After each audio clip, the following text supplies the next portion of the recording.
Hello, baby faces. Good morning. It is Tuesday, the 18th of February, 2020. Good morning and welcome to this morning's United Kingdom Talk, coming to you live from Television Centre here in Royal Berkshire, boys and girls, on what looks like it's going to be a nice bright day out there. I've already poked my nose, and let's be honest, it's a big nose. I've already poked my nose out of the door this morning to note that it is a little bit chilly, but it's bright and nice and looks nice. I'm going to go out a little bit later, anyone.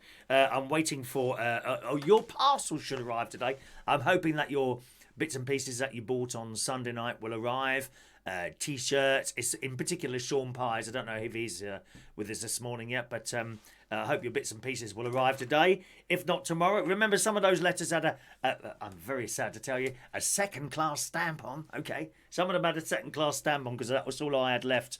In fact, that's still all I've got left. I've got these. I've only got these at the moment. They didn't have any first-class stamps in the post box the other day, in the post office the other day, unfortunately. So there we are. I'm waiting for a little parcel myself. Oh yes, I'm waiting for grey mailing little plastic envelopes, which my sister and my nephew's wife told me to get for sending stuff off, because they're stronger apparently than paper envelopes. What we've had, I think Mick's with us this morning, what we've had a couple of times is people's stuff arriving, in particular key rings, and they got little holes in where the thing's just worked its way through. So I'm hoping that the plastic envelopes will sort that out when we send off stuff in the future. All right, my loves. Shall we do? Well, let's do early messages this morning. Good morning to Mike Rees-Ponto. Good morning, Mike. Thank you for your story about Windows 10, which I'll be reading out in the show this morning. Paul and Lou in the house. Good morning. Hello to Stephen Petty, Adrian Richardson, with us nice and early today. How are you feeling, Adrian? Are you better? Have you got flu? What is it you've got? Is it flu or something like that?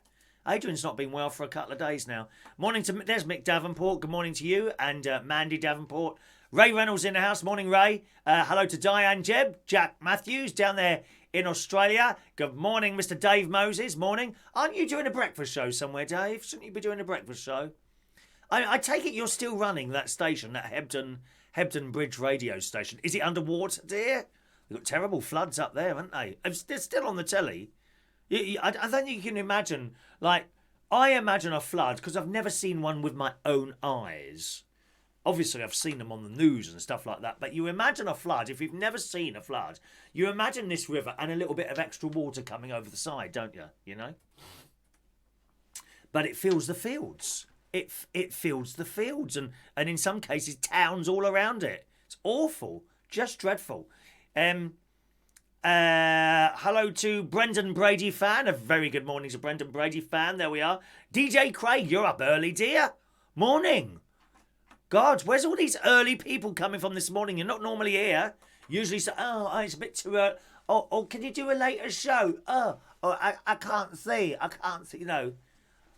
Your eyes are crusted up with sleep from last night. You're trying to pick it out and get it off your eyelashes to open your eyes. How awful, dear. Morning to Russ Vernon. Hello to you, Russ. All right, Russ. Morning. Second class. I'm so sorry, dear. Yeah, that's all they had in the post office. Second class stamps, dear. Good morning to JJ's Motors and Machines. Good morning to you. Mandy had a good laugh at her husband's expense. Good. And this is what you have to do, Mick. The more people moan, the more I will attack them. Oh, what's the word you use? Bully. There's a lot of people obsessed by the word bully on here. I've noticed that. And the more you moan, the more I will pick on you. If you're just quiet and well behaved, like every other single person on this channel except you, then you won't get bullied. It's as simple as that, darling. In fact, I'd like other people now, if you see Mick moaning, bully him. Because he quite enjoys the attention, I think. I believe that's what it is. He enjoys the attention, don't you, Mick? But we gave him a very special show last night, which I'll come to in a second or two. Dave, we're not to worry about Dave Moses up there in Hebden Bridge. He is a floater. Oh, that made me feel sick now, that word, floater. I hate that word. Well, you know when you go in a toilet after... Oh, no, don't. Oh, my God, no. Oh, I've got these images in my head now. Oh, no. I tell you what, the worst toilet I ever went in was in Cyprus. Oh, my God. I just got off this plane. It's all right. I'm not going to go into too much detail. Or perhaps I could bring up a photograph of it. No, I won't go into too much detail. I just got off a plane at Paphos Airport. It's a little place. Very efficient. Very, very efficient. There's no one... Well, I mean, there is, but it's when you come through the...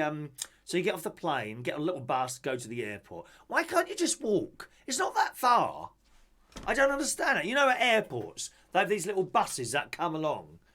When you get off the plane, right, you walk off the plane onto a bus, and then it travels for about 20 seconds and drops you off at the building. Why can't we just walk? And people are so goddamn lazy, aren't they? You know, I'm sure half the people going around in electric wheelchairs don't need them. They're just too lazy.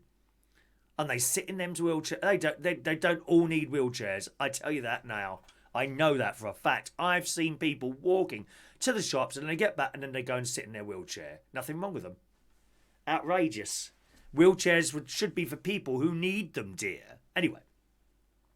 So you get off the plane, onto the little bus, and it travels about 20 seconds to the building, and then we all get... It takes longer to get on and off the bus than it would do if you walked from the plane to the blooming... from the plane to the... what's it called? Airport terminal. Outrageous. My cough, incidentally, is a lot better. You can see me coughing, but there's not so much rattling going on anymore. I do like it. Don't you like it when you've got a bit of a cough and it won't come up? You know what I mean? It won't quite come up. And then you sneeze and this big ball of phlegm fires out your mouth. That's why you should have tissues. I mean, mine are a little bit old. Don't throw them away after just one use. There's years of wear left in this tissue. Years. When it gets holes in it, I might consider putting it up, throwing it away, or repairing it with sellotape. I mean, there's too much going on. There's too much going on of throwing things away when they can be recycled and recycled and recycled. And this paper tissue is one very good example, boys and girls. It's disgusting the way you treat things. It really is.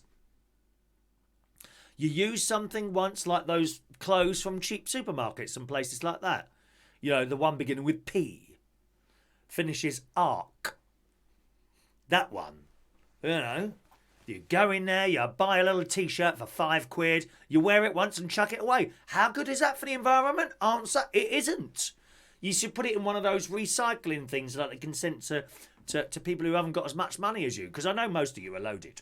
You know, everyone watching this programme is absolutely loaded. You're just a bit tight. That's what it is. I'm sorry to have to attack you all at this early stage of the programme today, but it's true. I've never seen so many tight people in all my life, dear. Won't spend the money, will you? Oh, my God, no. Well, here's another way of saving money. Repair your tissues. Don't, you know... Don't do that and then throw it away. Look, is there a hole in there now? No hole. Oh, hang on, there's a very small one. Hang on, there's a very, very small one. There's a small hole there. Which, just a moment, please. Just a moment, please. Let me just do this for you. One moment. There we are. That's all falling. There we go. There we are. Look. So I've now repaired the hole with this piece of sellotape. Okay? Ready to be used all over again. Achoo! That's two. Achoo! Achoo! Achoo! Achoo! That's about 8 sneezes now. And still, the tissue is perfectly all right. You waste too much. People spend far too much money on tissues when you can just keep using them again and again and again. I bet the students are the same. Oh, no, hang on a minute. Students don't use tissues or any sort of cleaning materials whatsoever. They get their money. I'm not quite sure exactly how it works. They get their money and then they go out at the weekend and blow it all on drink and wild living. And then Tuesday, oh, hello, is that you, Mum? Mum? Yeah, I got no money for food. Oh, I don't know where it all goes. Pff, I do. On booze and drink, dear, and shoving stuff up their noses. That's where the money's all gone, dear. Can't afford a pot noodle, but can afford to buy 10 gallons of lager and drink it all at those parties where they all take off their clothes and they're doing it with each other all afternoon. Terrible people, dear. God, how I miss those days. Now, let's have a look. Let's read some of your messages here. Did I say good morning to Brendan Brady fan? Hello. Oh, a Brendan Brady fan. There he is. Michael Pullman. Oh, hang on a minute. Let me scroll up a little bit there. There we go. Russ. We said hello to Russ. Adrian is still in his sicko bed. Take it easy, Adrian. Here I am to entertain you and bring a little bit of sparkle this morning, Adrian, into your sad, lonely, pathetic life. Here I am. I mean, if it gets much worse, I could be. Just imagine this, Adrian. While you're sitting there, what are you watching me on? A large 65-inch telly or a small 6-inch phone? What are you watching me on? You know, I could be. If you get much worse, I could possibly be the last thing you ever see. And this is a service that I want to provide to you, boys and girls.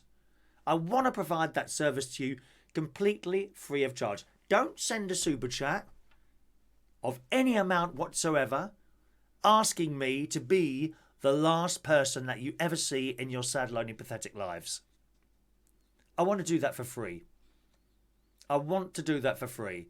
So when you're on that deathbed, you're doing that breathing.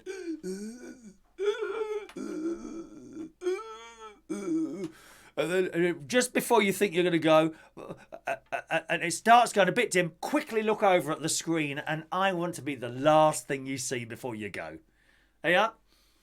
Death can't get much better than that, can it? It really can't, my loves. If you're a Catholic, of course, you should be doing a few Hail Marys at the same time. You know, try and finish the verse before you peg out, because she don't like that. Mary don't like that. If you don't finish the Hail Mary before you go, you might, Hail Mary, full of grace, the Lord... Now, she won't like that. She likes you to finish off the whole verse. Shania will tell you. I don't know if Shania's with us this morning. Saints. Sorry, you heard that, didn't you? The other mic was on. Saints and religious gods and people like that. Whoever your God is. It doesn't matter who it is. You know, if it's the Prophet Muhammad or Abraham or someone like that in the Jewish or the Buddhist or anything like that, whoever is your God, they don't like prayers to only be half said before you die. You know, in the Christian world, you might be doing the Our Father, who art in heaven, hallowed. He won't be impressed by that. You must finish the prayer, my love. Finish the prayer, and just as you get to Amen, look over and have a look at me and then go. That's better than any of that drugs that they give you to make you feel better about yourself, the morphine or anything like that. That's what you want. Something like that, my loves. All right?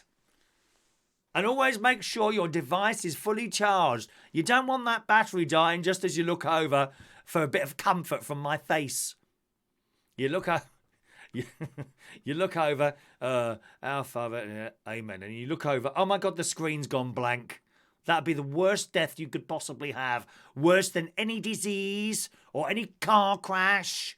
Or perhaps if you're, a criminal type person, you might be laying in a roadworks, okay? And you're a criminal type person. You've upset another criminal, and you look up, okay? You've got your device next to you with a picture of me on it, okay? Or preferably a video of me playing, which I hope you will have hit the thumbs up button on. Look over, there I am chatting away, and then you look up, and another criminal is about to pour the concrete down where you are laying.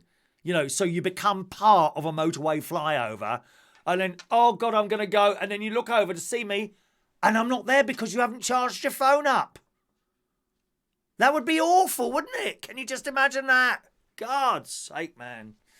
Right, good morning to John Aitken. Morning, John. Jack. I did sing 2 Manilow songs last night. Yes, there were 3 altogether. Hello to Fran Green. Good morning. George Bond. Good morning to, is that everyone? There's Sean Pye. Good morning, Sean. I hope your T-shirt comes today. Tell me if it doesn't, darling. And I shall order you another one, okay? I'm hoping yours comes today. I mean, did we say leave it today? Or till the, I think we said till the end of the week. Leave it till the end of the week. And if it doesn't come, you make sure you tell me. I'm hoping it's going to come today. Most of your bits and pieces should arrive today, I would imagine. Okay? No, Mick, yeah, but you like to be victimised, Mick. That's what you want on this channel. That's why you keep shouting and moaning and screaming and all that. You want the victimisation. We know that, Mick. If you didn't, you wouldn't speak so much, dear. Oh, I can't stand it anymore. Mandy, you know what to do, darling. Mandy, you know what to do. Just get on with it, please, Mandy. I've had enough of him, dear. Can't you tape his hands up, Mandy, or something like that with gaffer tape? I did offer to send you some gaffer tape, didn't I? Yeah, if you want it, just let me know, my love. And then you can tape his hands up so he can't type on that blooming keyboard and upset everyone. Morning to Michael Lawrence. He turned up last night, didn't you, Michael? Playing the pool down the end. Morning to Michael Lawrence. Oh, have we got the echo on? I don't know if the echo's on or not. Oh, yes, the other microphone was on. That's probably why we're a little bit echoey this morning. Morning to... Dave uses bog roll in the same way. Turn it over and use it again. Yeah, absolutely, Dave. There's too much waste going on in this one. I'm surprised that the councils have not issued an extra bin now, because we've got bins for everything here. This council I'm at the moment... Okay, it's not too bad with bins. We've only got 3. We've got one for garden waste, which you have to pay extra for each year, which I don't pay for anymore. I chop up the garden waste now and shove it in the garden. It seems to work. So I don't use that. That's like 60 quid a year they want for that. 60 quid a year to get rid of your garden waste. Is that right? I mean, what do they do with it? They chop it up and shove it on all their council parks and places like that. I mean, I'm giving them my stuff for nothing, except it's costing me to take it down there, dear. It's outrageous. So we've got that one. We've got the blue bin for recycling items, tins, cardboard, paper.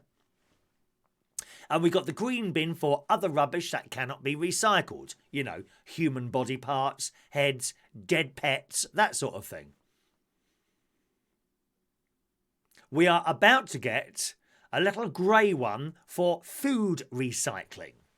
Okay, so if you get any food that you don't eat, you scrape it into this thing and they take that away. I don't know what they do with that. I have no idea what they do with that. You know, no doubt the council workers, you know what they're like, dear. You know what they're like. They go through those bins looking if they could got anything for themselves. I see them out there with my own eyes, dear. Don't worry about that. I see them with my own eyes going through my bin, looking for bits and pieces that they can take home for their missus and pretend they bought them as gifts. Bits of jewellery and that sort of thing, I suppose. But we're going to have a food bin as well, which I won't be putting anything in there because I never leave any food. Ever, ever, ever. I don't throw away food. Terrible waste. I'm sure some of you do it. You sit there, you've got a great big blooming pile of dinner in front of you. You know, but your eyes are bigger than your belly, aren't you? And then you have to throw half of it away. What a disgusting, terrible waste of food and money. Dreadful, dear. Oh, you wouldn't get away with that here. My mate used to come round for dinner on Saturdays. Doesn't come round every week now, but sometimes he still does. He used to come round for dinner on Saturdays, and I'd do him dinner, and I'm sure he would make sure he left something on the plate just to upset me. So gradually, I reduced the size of his dinners. I did. He started off with an entire tin of baked beans. Now he only gets half a tin. And less chips. And he finishes it now. And he would moan, where's the rest of the beans? You're only having half a tin. Well, why is that then? Because you leave half of them. Oh, well, I wasn't that hungry. I'm hungry today. Well, too bad, mate. You should have eaten them last time. I'm not having food thrown away. So that's another thing. Little new grey boxes to put your unwanted, uneaten food, cooked or otherwise.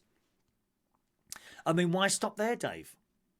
We need another one for toilet roll. So that we can recycle the toilet roll. That's what we do. I don't know how that would work. There's probably some sort of machine out there or something like that. You'd put your toilet roll in some sort of, airtight bin so it doesn't stink. And I should imagine yours stinks afterwards, to be honest, Dave, when you've used toilet roll. I hope you're not one of those people that leave it in there and don't flush the chain. You probably are, to be honest. I would imagine that's not sort of person you are, looking at the picture of you. Dreadful. There needs to be a little airtight bin somewhere, and then when you've used the toilet paper, you put it in the bin, man takes it away, and it's recycled. And somehow all the sediment is removed from the paper. Perhaps it's mashed up with other people's toilet paper, then it's made onto another roll, and it's sold again, and you can reuse it. Fantastic idea. I must write to the various councils that I'm under to suggest this to them. Perhaps I'll win a little prize. Maybe I could win, a month's council tax free of charge or something like that, couldn't I?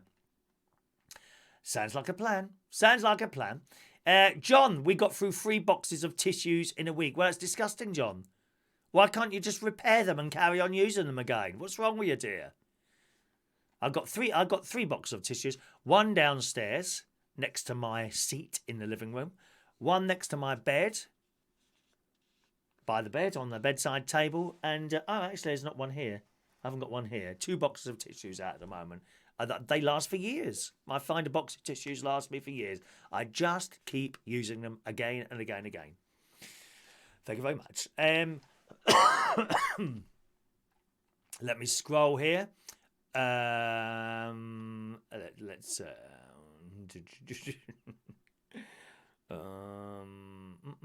Michael Lawrence. Chris, I coach lots of people. Yes, a lot of people came into the pub last night. Ghastly left-wing people. You could see it straight away. Glasses and dyed hair. And think they can get anything they want. I spot them straight away, these ghastly, awful left-wing people coming into the pub last night. Dreadful, dear. Dreadful. Frightened the life out of me.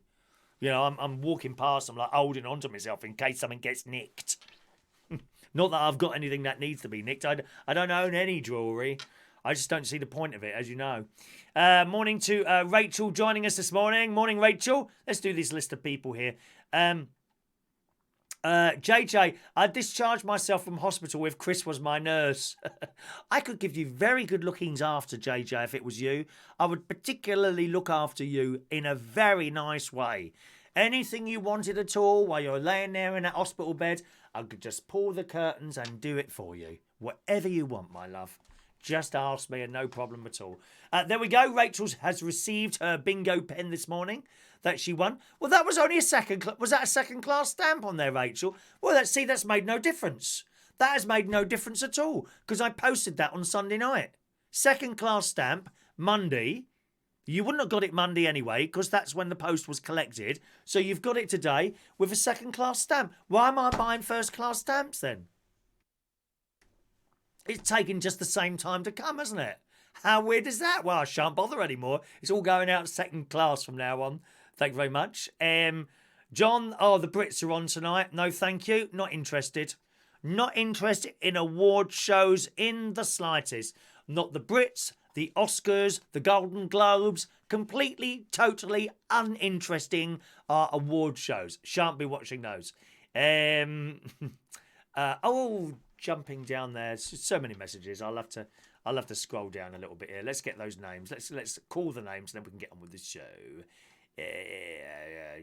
Jack's got a yellow top for recycling, green lid for green, red lid for everything else. Bodies going whichever one you feel like. Yeah, I always find, if you've murdered someone and you've got a body, you're better off to chop it up first, really. And then plonk it around the various different bins. It's easier. It's more difficult for the police to discover you then. Or better still, if like me, I put my wheelie bin out with everyone else's. So when it gets really dark late at night, you go out with your body parts already chopped up into small pieces and put them in other people's bins, right? And then, right, you listen for the police car the next day, and you just go out there, start doing your gardening, and then you'll see the police start knocking on other people's doors. Everything all right, officer? Yep, nothing. And you can smile to yourself quietly, knowing what's happening. Make a YouTube video of that for us to watch, okay? Morning to Yvonne Lemon. Good morning, Yvonne. Have we said hello to everyone now this morning? There's Yvonne. I think we have. I'm sure we have. There we are. Good. Excellent. Excellent. Okie doke, boys and girls. So last night, an absolutely dreadful journey into work on a Monday. Awful 2-hour journey. Lots of traffic everywhere. Lots of delays all over the place. It was just awful. Awful. Anyway, I eventually got to work. I'm never late because I already build in this extra time to get there set up. And we had a very good night last night. Very good indeed. A nice selection of songs. I don't think there was only a couple of depressing songs which weren't actually ballads in there. Even DJ Chris, on his last 2 visits to the karaoke, seems to have got out of the depressing song syndrome that he's been in for a couple of years now. And the last 2 visits he's done is actually not too depressing at all, those songs he's doing. So that was nice. We also had Kin turn up last night, who I haven't seen for some weeks. And someone told me he'd been going elsewhere, so I had a go at him live on the stage, of course. I said, lovely to see you, Kin. Have you been working hard or something like that? You've been very busy, have you? And he said, yes. I said, no, you haven't. You've been going somewhere else, I've been told. So it was lovely to see Kin in there. I haven't seen him for some time there. And also, of course, we did a very special couple of Barry Manilow songs last night because Mick Davenport, who, yes, he's still there, isn't he? Cheerio, Russ. Bye-bye, Russ. Mick Davenport is a big, big fan of Barry Manilow, and we wanted to do something special for him last night.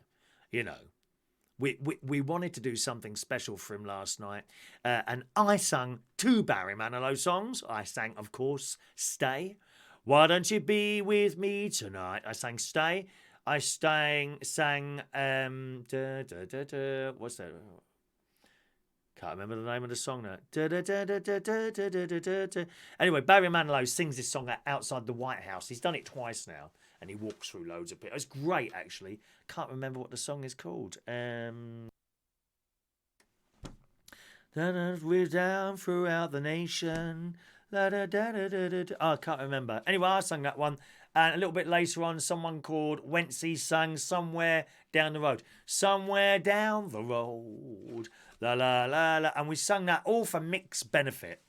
And, you know, it's funny. What I don't get with Mick Davenport, he's making a collection. He's got a little shrine to me in his house. I mean, just imagine having a shrine to me in an house where you've got a loving wife. Where is her shrine? Has she got a shrine? I bet she hasn't got a shrine. It's him, Mandy. It's him, dear. It's him. It's him. Where is Mandy's shrine? Now, he's got a shrine to me in his house, and he's collecting all these things. One thing he hasn't got yet, I think the only thing he hasn't got yet is this. Is one of our exclusive fridge magnets that you can win by winning the raffle. Raffle tickets we'll be giving out a little bit later on in the show, boys and girls. I think that's the only thing he's not got. And they're not available to buy. You have to win one of those. But nevertheless, he sits there moaning. Friday night, oh, God, did he moan on Friday night.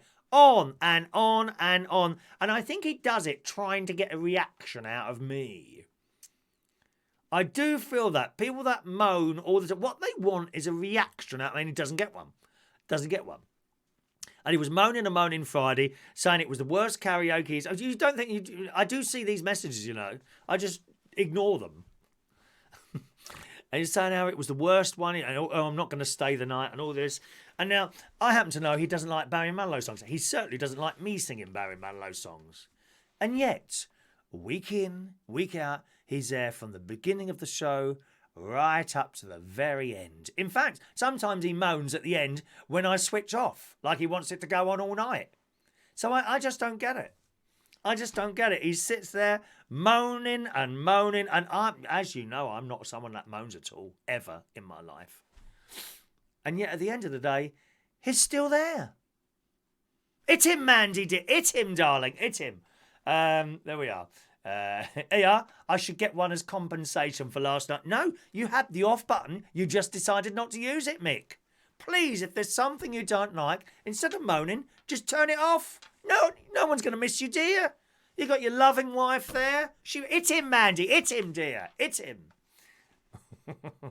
Right, let's get on with this. Good morning to Tony King. My raffle prize has arrived. Excellent, Tony. Oh, Tony.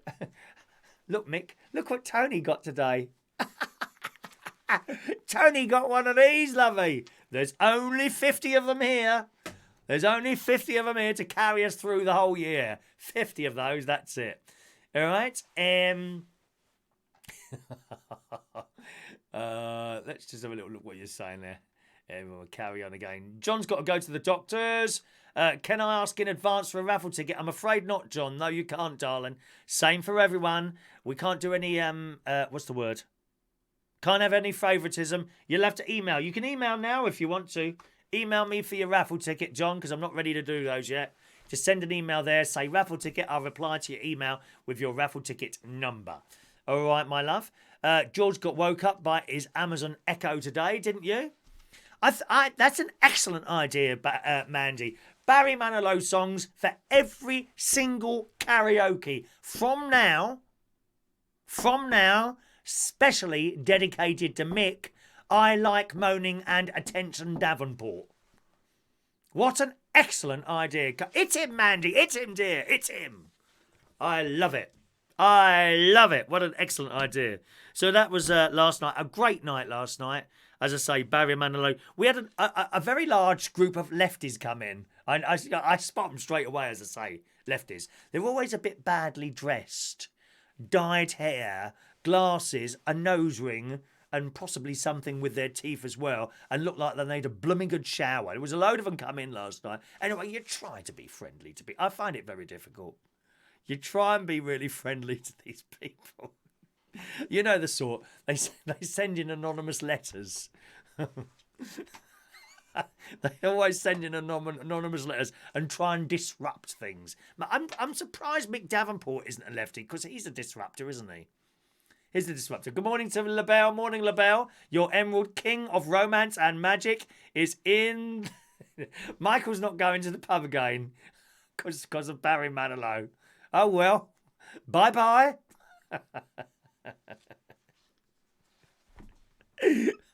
Aren't we awful this morning? We really are. Where was I? Let's take down that email. And, yeah, but none of them sang. And, you try and be as nice as you can to them. Oh, hello, how are you? I'm sort of saying hello to these people while I'm holding onto my mobile phone and stuff like that. And but none of them sung, funnily enough. And but that was okay. We had plenty of singers in there last night, as you were all aware.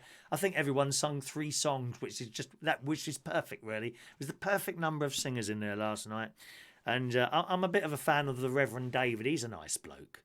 Reverend David. If you saw Angie last night, Angie always comes in very late. She don't get there till about 10:10, which is why you generally only see her sing one song. I think she works or something like that. Okay. Good. Let's have a look here. Alexander's become quite popular with you all as well, hasn't he? Alexander, he's the old chap in there with the glasses. He has a very, very quiet voice, unfortunately. And much as I try, I can't get any more out of him than the volume. And he's like miles away from the mic. And I do tell him to get closer to the microphone. And the reason you can't hear him properly is I can't turn it up any further for feedback. Feedback, woo, like that. You get that during the mic. If you ever hear that noise, woo, it means It means generally they've got a really quiet voice, and I've turned it up so far, and I can't turn it up anymore, unfortunately. So that was Alexander last night, which is great. Well, I'm waiting for a couple of parcels today, ladies. You'll know the answer to this. Oh, where's my pen? Where's my pen? I like to cross things off as I'm going through them. Oh no, where's my BBC Radio Lincolnshire pen? Oh no, please, mummy. Oh, there it is. It's my BBC Radio Lincolnshire. Have you got one of these, Dave Moses? Probably not, darling. Not really BBC, are you, darling? ILR, Community Radio, BBC, right. Ladies, you'll know the answer to this. I thought I've been after getting some PG Tips loose leaf tea, which I had before on special offer. And the only place that does it is Sainsbury's, which, funny enough, I'm probably going to go up to Sainsbury's a little bit later on today. But I couldn't get up there, so I thought I'll try on Amazon. I've ordered a catering pack. Does this sound good to you? It's arriving today. 1.5 kilograms of loose leaf tea. Because I got teapot. I use teapot. I don't use tea bags. I never use tea bags anymore unless I'm really in a rush. I like a proper cup of tea in a teapot with loose leaf tea. PG Tips I'm having at the moment. And I've managed to find on Amazon 1.5 kilograms, £10.75. Does that sound good to you? £10.75 for 1.5 kilograms of loose leaf tea. And I wasn't sure if that was a good price or not. The ladies will know that one. So if you could let us know that one. Although I didn't have to, because I've got to go up to Sainsbury's later anyway. I need some more jars. Some of my jars, 2 of my jars that I've got 4 altogether, that I do my overnight oats in, which I have for breakfast in the morning. You know, I have fat-free yogurt, a few porridge oats and some blueberries in there, mix it all together, put it in the fridge. I usually do 3 or 4 at a time, and then that lasts, 3 or 4 breakfasts. But 2 of them, they're around the ridge, the glass has broken. I mean, I crunched something the other day. I think it might have been a bit of glass from the jar. What's that? I swallowed it anyway, which is a really stupid thing to do. But yes, it's the glass has come off, so I need a couple of those. So I've got to go up to Sainsbury's later on anyway, and I'll be able to see how much they're charging now for the PG Tips and perhaps work it out myself. But that sounded pretty good to me. 1.5 kilos of tea for £10.75. Where's the monkey adverts? We used to have wonderful monkey adverts. Do you remember those? For the PG Tips. You don't see those anymore, or do you? I hardly ever watch ITV now at all. Do they still have the monkey adverts on there? On for the PG Tips. Oh, they were wonderful, they were, weren't they? I suppose they take those off. Oh, it's cruel to animals to make them do that sort of thing. Remember, you can't call your pets pets anymore. They are companions. That blooming lefty one was on the telly the other day, weren't you? We shouldn't call them pets. They're companions. Something else to moan about, dear. Rachel says, don't know, Chris, never buy loose tea. Right. Excellent. Dave Moses only has tea in a china cup. Sorry for being racist. I don't think china cups come from China, do they? Perhaps they should. How would that be being racist? Having tea in a china cup. Sean, Chris, I sent me to karate lessons. Do that again, Sean. That don't make sense. Try that again. Sorry, not working it out. And I'll read it out. My now bomb's in the post to you, Chris. No, you haven't got an address though, have you, Mick? You don't think I'm going to give out my address on here? My actual television centre address. Besides, you've got to get through the security people on the gate. Yes, people think this is a spared bedroom. This is a proper purpose-built television studio here, if you don't mind me saying so. Do you use the speakers that you are already in the pub? Yes, I use the speakers that are in pub. They've got EVs in there, Dave. And I kid you not, they're about 25 years old. They don't blow. They've never... They've never blown a speaker in there. And in fact... As a DJ, I've known DJs, they blow speakers left, right and centre all the time. I've blown, in my entire career, 1 bass speaker and 1 tweeter on separate occasions. That's it. I know. It just amazes me how people don't know the sound of a speaker that's going to blow, especially if you're a DJ or something like that. So, yeah, I use the ones that are in the pub, which work very well there. All right.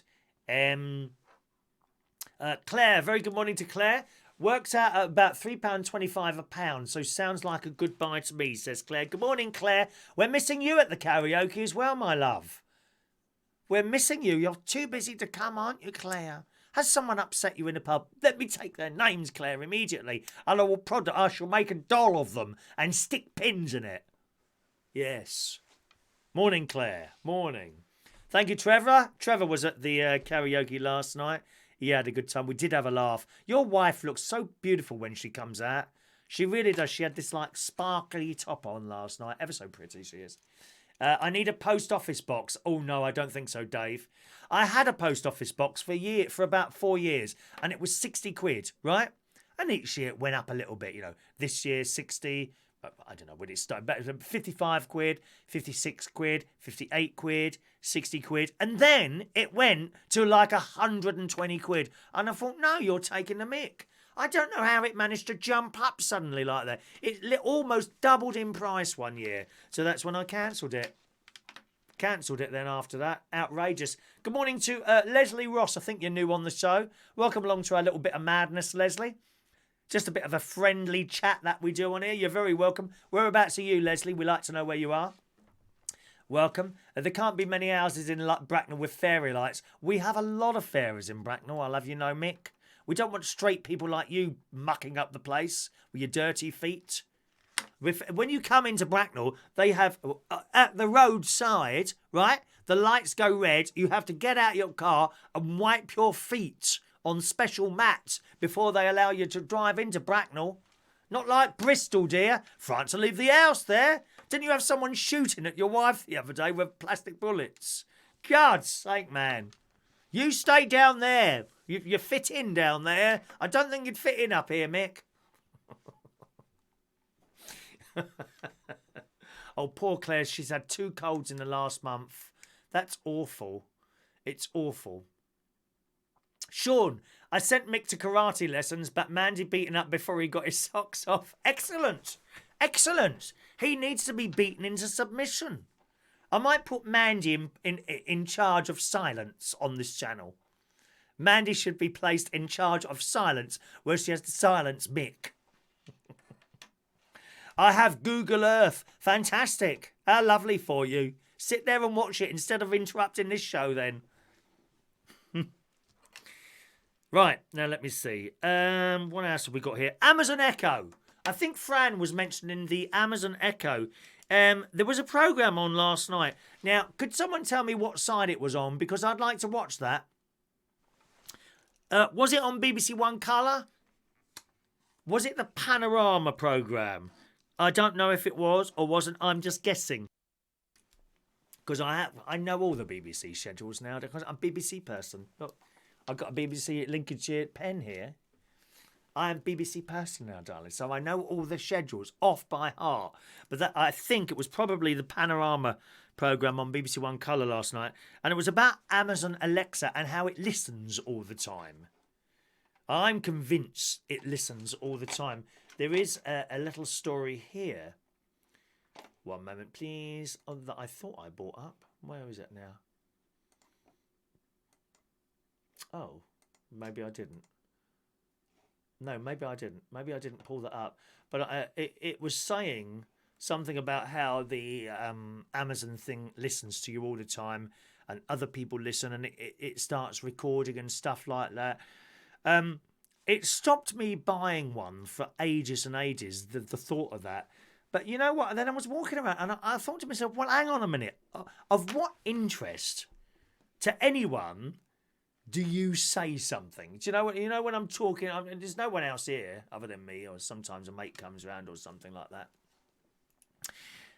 But of what interest to any, I don't know, foreign power or even our government has what I've got to say be of interest to them? The answer to that is nothing.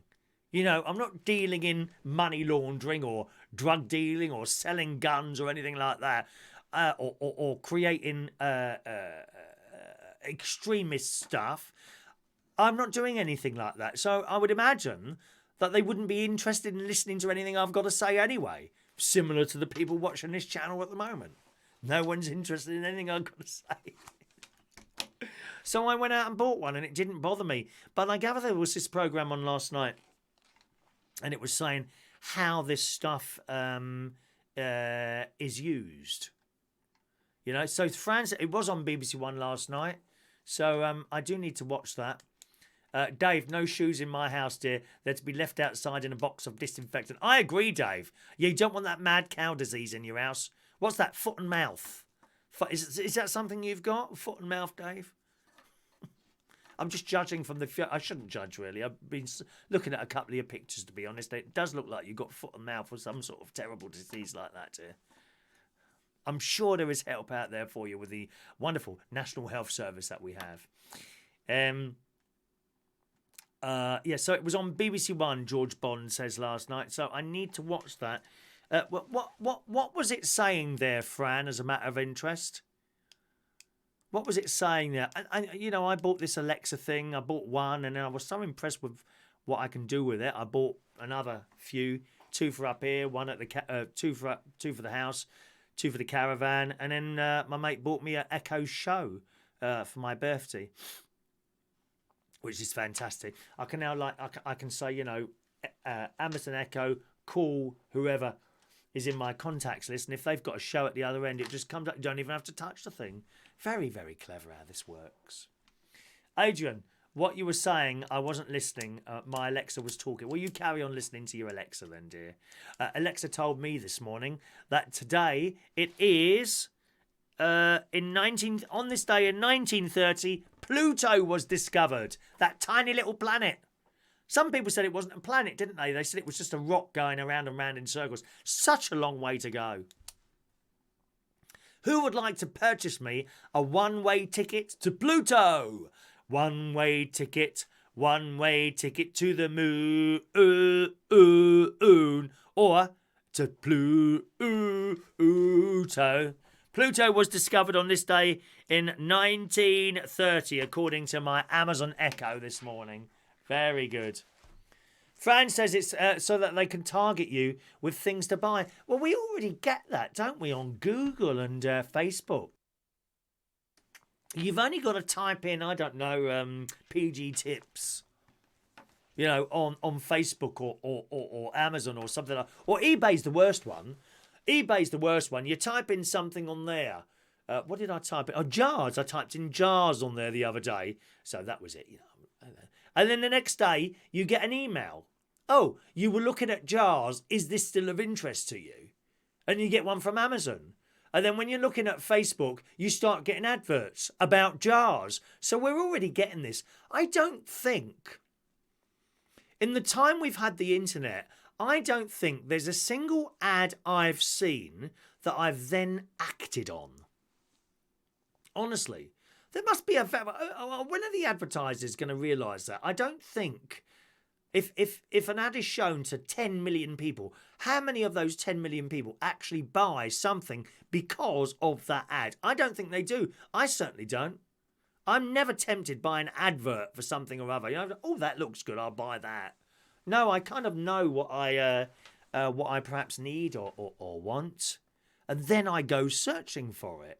Trouble is, you search for this thing and then you're bamboozled. That's a good word, isn't it? Bamboozled. You're bamboozled with endless ads about the item that you just searched for, aren't you? So, if Amazon are doing that as well with the echoes and all that, I don't think it's going to make me buy anything at all. Let me just reuse my tissue once again. This is going to be here all week. I'm going to prove to you how many times you can use a tissue. Morning, Joey Millen. Jack Matthews says, I have the same problem. Down there in Australia, you do. You search for one thing and then it's constant. The barrage of adverts that you get. But I've never acted on them. I don't think I've ever acted on a single advert that's come down the line to me. And I think it's about time if the advertisers get this in their heads that actually there's no one buying, we're spending all this money advertising this stuff and there's no one buying, then they would disappear from there. But then a lot of your internet stuff would as well, I'm afraid. People like YouTube and the various newspapers advertising, that would all disappear if they didn't have the advertisers' money, would they? Jack's got a Google Home Mini. That's like a little speaker thing there, wasn't it?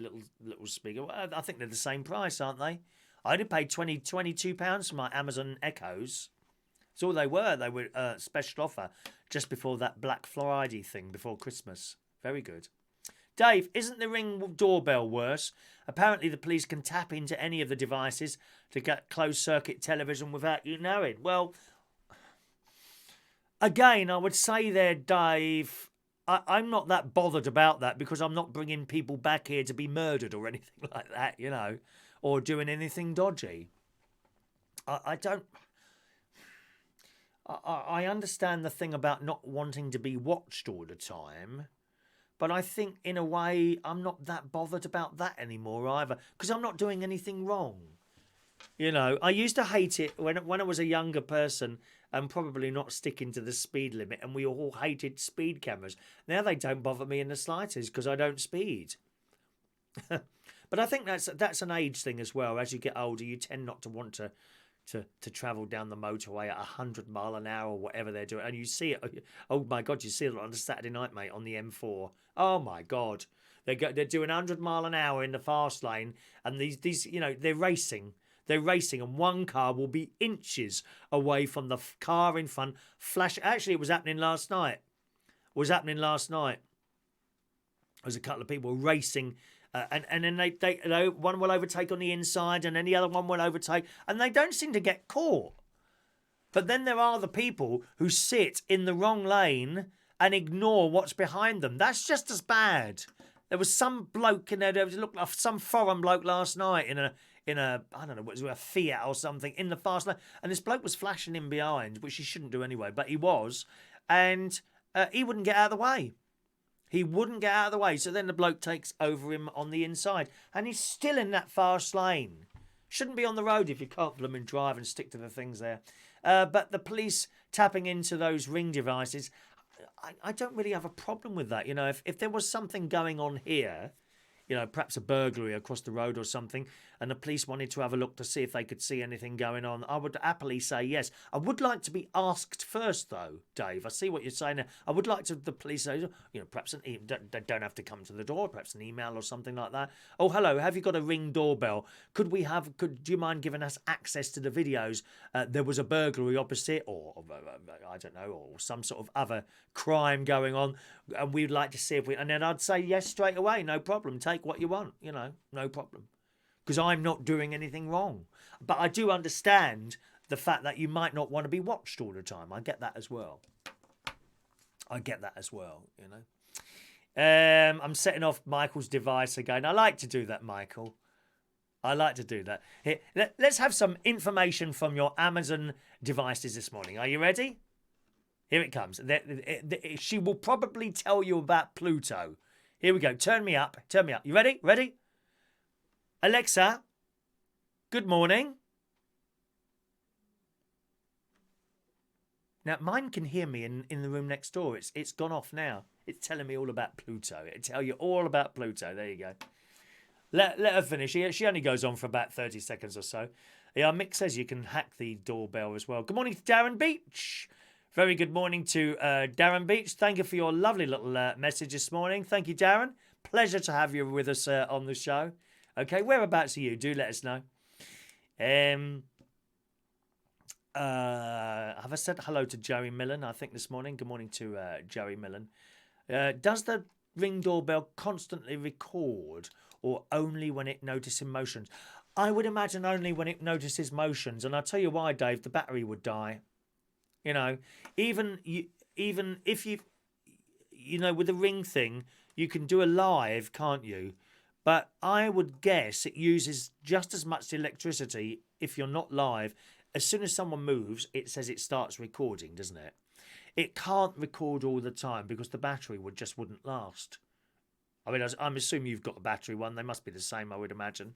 But the battery just wouldn't last that long if it was recording all the time, would it? You know. Fran says, we are a nation of people who is watched everywhere, just a fact of life now. Yes, in fact, Fran, I think I've seen a couple of times on the news that this country has the most closed-circuit television cameras than any country in the world. Seriously. You go to other countries for a little holiday or something like that, they don't have anywhere near the amount of cameras we've got here. They are everywhere. They are absolutely everywhere. Jack got his free. He's got his ring thing free. Australian version. I don't know what one that is. Claire's bought tickets for Shenyang, the Chinese dance show from the internet ads. Show was great, but half the cast were Wuhan, were they? Oh, I hope you went in there with a few tissues, darling. Or a face mask. Morning to Amelia. Funnily enough, I'm glad you mentioned shows there. Did I just see John Parrish's name? I like to give everyone at least a name shout. No, maybe I didn't. Oh, there he is. John Parrish has just appeared there. Good morning, John. I'm glad you mentioned shows because while I was watching the telly this morning, remember I mentioned gang shows? There's a couple of gang shows on at the moment. One's in Basingstoke, and now they all seem to be on the same week, funnily enough. I told you I wanted to go and see a couple of gang shows, but all three of them are on this week. Well, I only thought about two of them. One's in Basingstoke. I believe that started. Gang show is like a scout and guide show, and they get together and they put a show on. This is something I was in for many years. As a scout, a cub, as a scout, and as a venture scout, and as a leader. I was in the gang show for many years, the Roehampton gang show, which no longer exists, and the South London gang show. I don't know if that one's still going, but it was great, and we would all go on the stage, and we would do sketches and musical numbers, and he would dress up in various outfits and things like that. Some of them in drag, and it was great. It was absolutely great doing these gang shows. Anyway, I wanted to go and see one because I haven't seen one for years. I would imagine they're different now. I say that because in the days when I was in the gang show, all the numbers were generally written by a bloke called Ralph Reeder. Ralph Reeder, who died some years ago. He wrote all these numbers for the London gang show, which was the big one. That was the big, if you could get into the London, that was the big one. Central London, the London gang show. And all these other little gang shows grew up around it. All different groups and district people like that. And he wrote all the numbers. He wrote, I think, or almost all the numbers, songs and sketches. He wrote them all. Now, time has moved on. So some of those numbers will now be very old-fashioned and probably had the words changed. For example, the word gay appeared a few times in those gang shows, but it didn't mean gay as in I am gay and I fancy men. It meant happy, gay and happy. I'm just trying to think of the particular song. Down south is a place to go. Down south many miles. That's it. Down south is the place to go. Down south for many a mile. You'll find a crowd that's bright and gay. They know the way to be happy. And while I was there, they changed the word gay to all day. We'll find the crowd that's bright all day. Because, of course, gay, the word gay changed its meaning. It still, of course, means bright and happy, but I don't think you'd hear anyone use the word gay for bright and happy. It now means a man or a woman who fancies someone of the same sex. That's what it means now. It does still mean happy and all that, but no one would really use that now, you know. So words change like that over the years, and I would imagine a lot of the sketches and the actual show. Oh, we did the Black and White Minstrel Show. That was a number once. We did a number for the Black and White Minstrel Show. That wouldn't happen now. That wouldn't happen now. But that was in the 70s, you see. Very, very different now. So I really wanted to go and see one or two gang shows this year. So I've looked them up, and the Basingstoke one, it starts, I think, tonight. That one starts tonight. Also, the South West gang show, which is in Kingston, that starts tonight as well. And I was thinking, oh, maybe I'll go and see the Southwest gang show tonight in Kingston. I was going to go tomorrow, but I've got, oh, by the way, no show tomorrow morning. I've got to be up mega early to go down to the Royal Free for a little scan on my kidneys to see how they're, if there's any problem there, which we're not really expecting anything like that. Oh, that's a pain, that is, going to do that. What I've got to drink water and then hold it. I've got to go in with a full bladder, and that I've done it before. It's not fun, and you're there. You don't want to let any out because you don't know when you're going to be called in. Now, my appointment is 9:20. Last time my appointment was 9:20. I didn't think I went into about 10:30. And I'm walking around like this. Oh, it was awful. Awful. And then as soon as he's finished doing it, because when he's doing the scan, he presses down and all. As soon as he's done the scan, you're up out of that chair and straight in the toilet to have a wee. It's awful. But anyway, I've got to do that tomorrow morning. So I think I'm going to have to be up about 6:30 tomorrow. So I was thinking about going tomorrow, and I thought, oh, it's, I don't know how long things are going to take and all this, that, and the other. And then this morning, I'm just looking, and I'd completely forgotten that we have a gang show here. And literally, it's 10 minutes walk away from my house. There's a place called South Hill Park. Now, you do see that.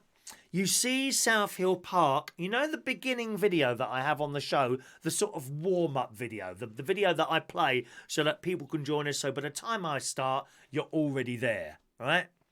So that warm-up video, there is a big building on there with a big grass lawn in front of it, yeah? And then I think the video changed slightly. There's another bit in the video where the camera moves round, pans round like that. And you see all these beautiful trees and lawn. That is South Hill Park. And that building is part of South Hill Park as well. There's a little bit behind the building. That is the theatre. And that's where it's held. That's where the Berkshire Gang Show is held. Right?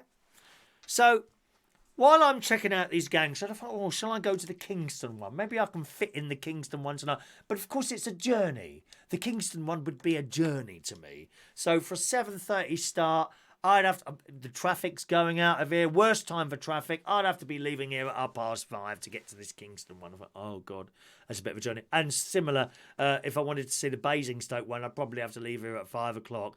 Anyway, I just happened to type in Berkshire Gang Show, South Hill Park, and guess what? It blooming well starts tonight. Happy days. Happy days. So after I finish the show today, I'm going to walk over to South Hill Park and get myself a ticket and go and watch that tonight, and shall report back to you probably tomorrow night. I think we'll probably be here tomorrow night with a show. Okay? Hopefully I'll do a show on tomorrow night. Maybe tomorrow night. If not, it'll be Thursday morning. Okay, so maybe tomorrow night or Thursday morning. But tonight I shall be hopefully going to. If I assume there's tickets. Usually with those sort of things, they run it like Wednesday, Thursday. What is it today? Tuesday. Oh, it is early, isn't it? Tuesday. Sometimes they run just a few days, like Wednesday, Thursday, Friday, Saturday. Some do Thursday, Friday, Saturday. This one seems to be doing Tuesday, Wednesday, Thursday, Friday, Saturday. So they've got 5 shows coming up. The first show is generally not so busy. People like to get the last show for the Saturday. That's how it used to be when I was in, anyway. So hopefully, I'll be able to get a single ticket today to go and see the Berkshire Gang Show, which I'm very, very much looking forward to. So fingers crossed I can get that. I would imagine you can't take pictures and things like that. It's the same as going to see it in a show. Plus, of course, loads of children there. No, you can't take pictures of the kids and all that business will be going on. So I doubt very much that I'll be able to show you pictures. Maybe if there's a programme with a few pictures in it, I'll be able to show you that. So fingers crossed. And I'll be able to see that. So that's why I'm glad you mentioned the show there, Claire. So I shall go and see that tonight. All right. Good morning to Colin Coates. Morning to you. Hello to Info Scuba Diving. He's got 5 cameras up and around the property at the moment. Adding another 3, and then we'll get another set of 8 to cover the animals, because he's got animals where we are. In fact, Info Scuba Diving texted in after the show yesterday about Elton John. We were talking about Elton John, and Simon was saying, I saw Elton John in concert back in 1986 in California, when on one of my trips there. It was a great experience. But then he says, sadly now, some of the older performers like Elton John and Paul McCartney have lost their voices, which is a great shame. I can't say I agree with that. I think Elton John has still got his voice, although he wasn't very well the other day. He had, what did they call it? Walking pneumonia he had, didn't he? Walking pneumonia, which is apparently not life-threatening, but it stops you singing. But I wouldn't say he's lost his voice. Or Paul McCartney. I still think they can hold out a tune. They can bang out a tune. Unlike me when I'm singing at the karaoke. You've only got to ask Mick that, my darlings. Mick, all my cameras. Oh, Mick's got cameras as well. They record 24/7, but zoom in when detected. Our house is like Fort Knox. Excellent, Mick. We need those cameras. We need those cameras out there. Someone's just sent a £4.99 super chat. Thank you very much. Who's that from? It's from Dr. Gregorian. Thank you very much. A £4.99 super chat. Have a light lunch tomorrow after your procedure on me. Thank you very much. That's very kind of you. It's just a scan. There's nothing sort of going in me to have a look around. Thank God for that. Oh, I've had that camera. I mean, it wasn't painful, to be honest, having a camera. The worst, I've had camera up the nose and up the other end as well. But thank you very much for that. That's very kind of you.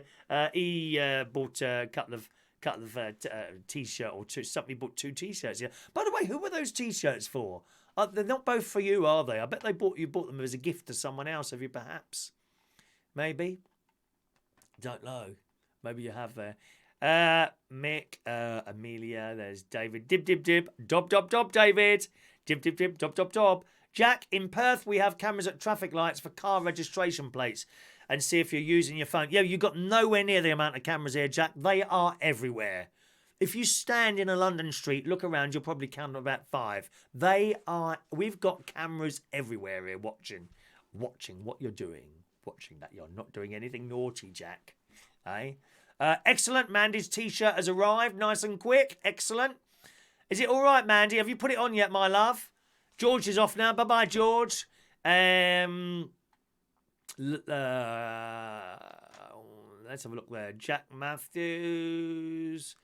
You're talking to each other there. Chris Moyles is going to the gang show tonight in Basingstoke. Is he?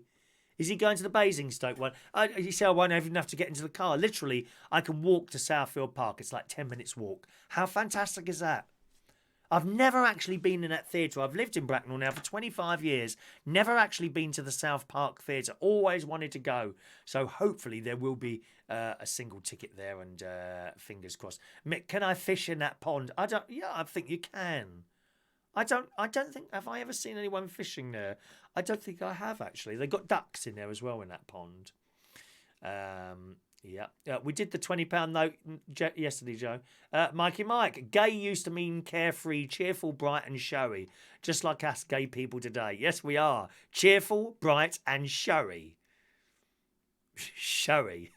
I like that, showy. I like it. I've seen Altered Carbon. Yes, Jack. I lost interest. I watched quite a few of them. That's on Netflix. Altered Carbon. I watched a few of them, but I kind of lost interest in them. I don't know why. I'm not quite sure why. Claire's been to Southfield Park. She says it's a great venue. She performed there many years ago. So there we are. I didn't know that, Claire. Didn't know that. But I'm looking forward to that tonight, so hopefully I'll find a ticket for the gang show this evening. Now, Mike Risponto sent this in, which was in the Daily Express. Microsoft, anyone updated the latest Windows 10? I did. I generally do them as soon as they come out, if I notice that they've come out. I fortunately haven't experienced any problems at all. However, some people have. Some people have, and it says here, it do say here in the Express, Microsoft's latest update to Windows 10 is causing a raft of issues for computer owners, leaving them with no choice but to pull out the upgrade. Here's everything you need to know if you've already updated to the troublesome new software. So has anyone updated the Windows 10 software recently? I mean, those of you that are rich won't have to worry. You've got Apple computers, haven't you? It says Microsoft has stated, the new decade. Microsoft has started the new decade exactly how it ended the last one, with a catastrophic update to its Windows 10 operating system that leaves users scrambling to fix their computers. The latest culprit is the KB, and then there's a load of numbers, security patch that rolled out to users worldwide on February the 11th. It's already caused some users to lose files. However, that was the tip of the iceberg. Reports of PCs freezing, problems booting the operating system, as well as installation problems after updating, have now been confirmed by Microsoft. In response, they've now pulled the problematic update from its Windows software. If you haven't already updated, you're no longer able to download or install it, which will stop any more users running into these problems. Microsoft said it was originally designed to address some sort of technical issue. Among its disastrous unintended consequences, the update can cause the reset this PC feature to fail on Windows 10. For those who were looking to wipe the data from their machine, this is a bad bug. So you could wipe the data on the machine, sell it on, and it's still on there. All your passwords, all your rude photographs of yourselves, there for everyone to see. Trying to remove your personal data from a Windows 10 machine running the latest update will result in the error message, "There was a problem resetting your PC," Microsoft has confirmed. I didn't know you could do that, actually. When I've got rid of a computer, I always take the hard drive out and I destroy it with a drill. Literally. Because all passwords and things like that are stored on there, aren't they? I literally take the hard drive out, put it in the garden, and I start drilling holes into the hard drive. That's what I do, so that the drill goes all the way through. You need a good drill bit to do that. You'd be surprised how difficult it is to destroy a hard drive. It's really difficult. And I think I must have used the wrong drill a couple of times, and I just kept breaking drills. Eventually, I ordered metal-to-metal drills, and that seems to have worked. It says they're currently working on a patched version of the update. However, Microsoft have not offered a time frame for when users will be able to safely install the update again. So, if you're thinking about doing an update to the Windows 10 thing, when you're told, I usually do it when I'm told to do it straight away if I can, but don't. If you've downloaded that thing, don't install it. Wait for them to bring out their latest thing there. All right. Rachel says she's updated the Windows 10. No problems yet. No, me neither, fortunately. Adrian's got an iMac. Oh, lovely. He's got the new D-line and the word pack, but it's now running my Mac slow. I don't know what a D-line is. No idea what that is. Thank you. People wishing me good luck there. That's very kind of you. Hello to Sam Thomas. Did you put the key rings in the post? Well, yes, I told you that yesterday. Do you not listen to anything I say? Just the same questions over and over again, dear. Yes, of course I put the key rings in yesterday. I told you yesterday it was going in there. Watching... Mick, I'm at the Bristol Royal at 9:30, so when I'm being plugged in, I'll be thinking of you, Chris, with your full bladder. Oh, dear. I think I might have a couple of Barry Manilow tunes on my iPhone while I'm listening to that, eh? Anyone got Sky? Who's got Sky Television? I haven't.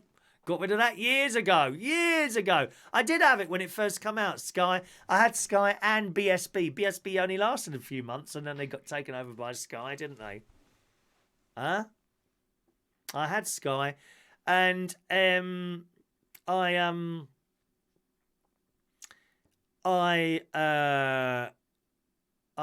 the Sky, let me think. Well, I had it for quite some years, and then this bill came in. I think they put the price up, and I thought, well, how much of Sky do you watch? It was the movies in particular. And I worked out that I watched 3 films 1 year. And I thought, this is just a waste of money. So I rang them up and cancelled it. Oh, they don't like you to go.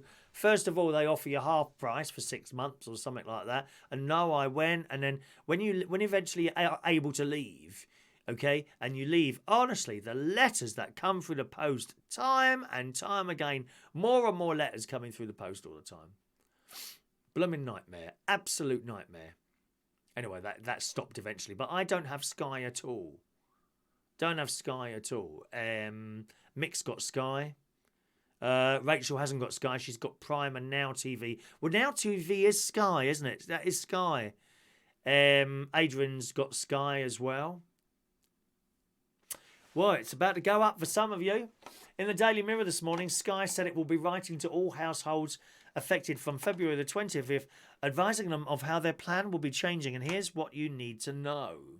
Britain's biggest broadband and telecoms giant is to hike prices for millions of customers from April, adding an extra £36 to average bills. Gosh. Sky told the Mirror Money those with Sky Entertainment and Broadband Essentials will see their bills rise on April the 1st. We know, and then it comes out with the usual old crap. We know that price down rises are never welcome, so we try to keep prices down while continuing to bring customers the best entertainment. And it goes on. It says not all products are increasing. The films and Sky Children will remain the same, while Sky Sports customers will see no increase and will continue to pay £23. Now, I'm surprised at that. It's usually the sports that starts pushing it up. Because, I don't know about you, but I find sports people who are just in it for the money exceedingly greedy.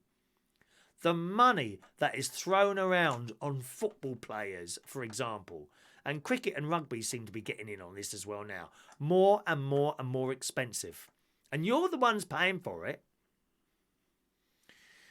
But it's not the sports that's going up. It says Sky Broadband Superfast prices have been frozen. Those of you on Sky Broadband Essential package will see it go up by £2 from £20 to £22 a month. Meanwhile, Sky Entertainment I think that's possibly what the Now TV is, Sky Entertainment, I don't know, is increasing by £2 from £22 to £24. The TV and broadband price changes will take effect on April the 1st. And Sky told the Mirror Money that everyone will be informed by email. So time to start looking around, boys and girls. You know, if you don't want to pay those prices, don't pay them. Move somewhere else or get rid of it. I bet you don't watch much anyway. There's loads on the BBC, ITV. Well, not so much on ITV, really. Unless you like trash television like Love Island or X Factor. Dreadful. Let's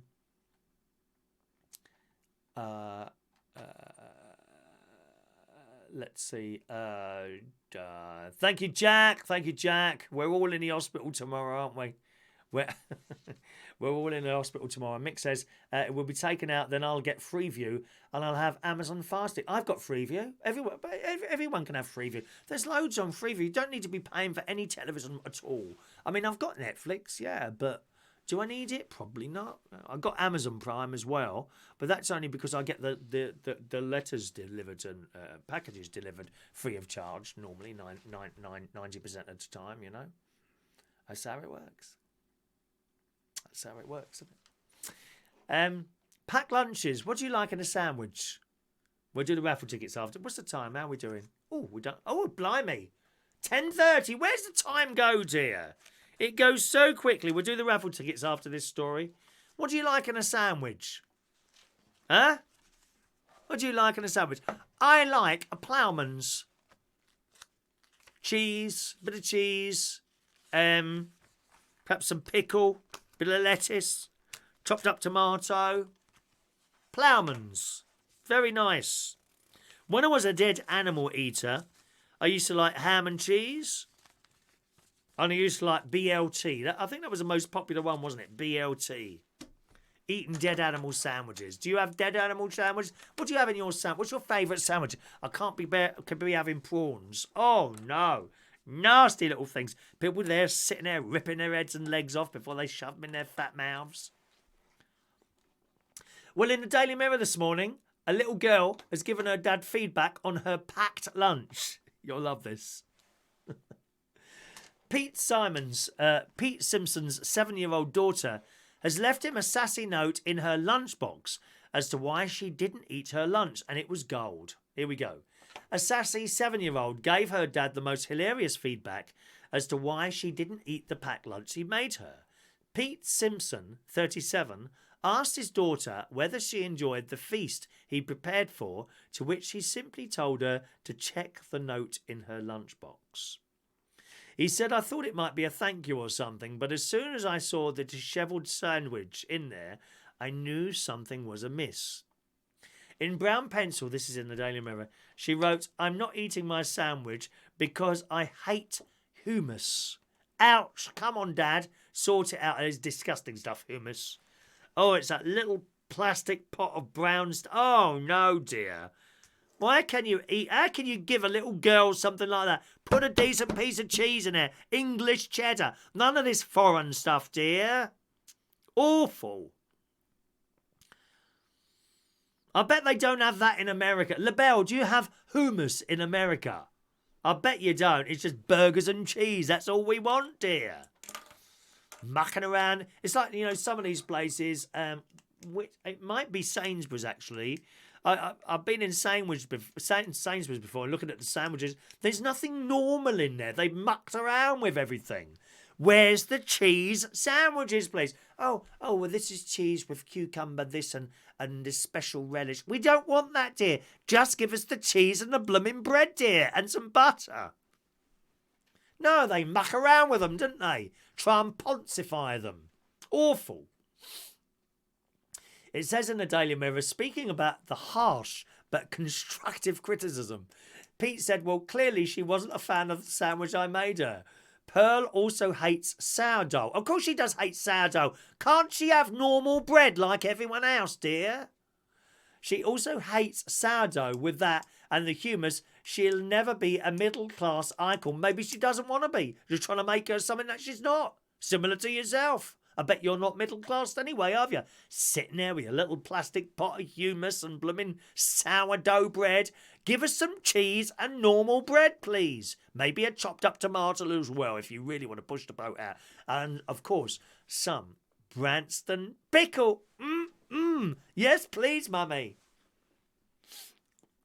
It says, although Pete was amused that Pearl had gone to so much trouble as to leave him a note, he was also horrified that she might be hungry throughout the day. Well, it's your fault. You are a child abuser. You have abused your child by giving her humus. Outrageous. Call the social services. Quickly, everyone. Call the social services. Man abuses child by giving her sandwiches made from sour bread dough and hummus. Vile. Vile stuff. He said, this is a very Pearl thing to do. She is what a casual observer might call as sassy. And while Pearl's mum would say it's a sign of a strong woman, Pete believes it's plain insolence. Why is it insolence to not like something that you've given her? It's your fault.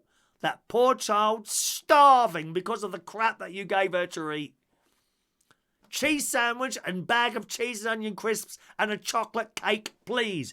We don't want these little Tupperware boxes with a couple of grapes and some slices of apple in there. You know, and a Rivita with fat-free cheese. They don't want that.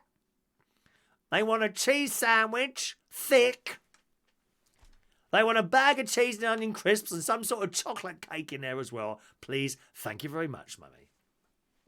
Looking back to when he was a boy, he said the sandwiches on crumbly bread his mum made were the worst. I bet they weren't. You're a liar. I bet your mum made you lovely sandwiches. Certainly nothing with something like hummus in it. Vile. Continued to say, I suppose it's nice I'm following a family tradition. Hopefully Pete's learnt his lesson and won't be ruining Pearl's day with hummus again. Hummus sandwiches. How vile is that? Awful. Awful. We've got a couple of disgusting people stories there that I may or may not come to. We'll see how we get on. Stand by. What do you mean just the envelopes arrived? You see, this is why you don't want to send anything out anymore. Yes, there was a key ring put in there. Is the envelope broken? Well, you didn't say that, did you? You didn't say that at the beginning. You just said, did you send the key ring? When you're sending messages, try and make them make sense. Now, so is there a hole in the envelope or something like that? I think we might just wait for the plastic envelopes to arrive. I think we're going to go on to plastic envelopes, see if that sorts out the problem. Was there a hole in an envelope? Right, let's just scroll up and see what you're saying about the sandwiches. Chicken and bacon sandwiches for Mandy. Yeah, that's quite a popular combination, isn't it? Yeah. Dr. Gregorian likes bread in sandwiches. Not humours, thank you very much. Cheese and pickle. There you go, Rachel. We would get on, Rachel, if we went out for a meal. I know we would. Amelia loves tuna and cucumber. I quite like cucumber sandwiches. I know who will have cucumber. Claire will have those. Cucumber sandwiches. Won't you, Claire? Cucumber sandwiches from Claire. Tuna and beetroot for Yvonne. Okay, that's interesting. Or tuna and sweet corn. Beetroot. In Australia, and Jack will tell you this, in Australia, when you order an Aussie burger, that has beetroot on it. In fact, Hungry Jack's, which is their version of Burger King, you can get like I think it's a Whopper or something like that, and it'll have a big fat slice of beetroot on it, and it is absolutely delicious. I have to tell you, really, really nice.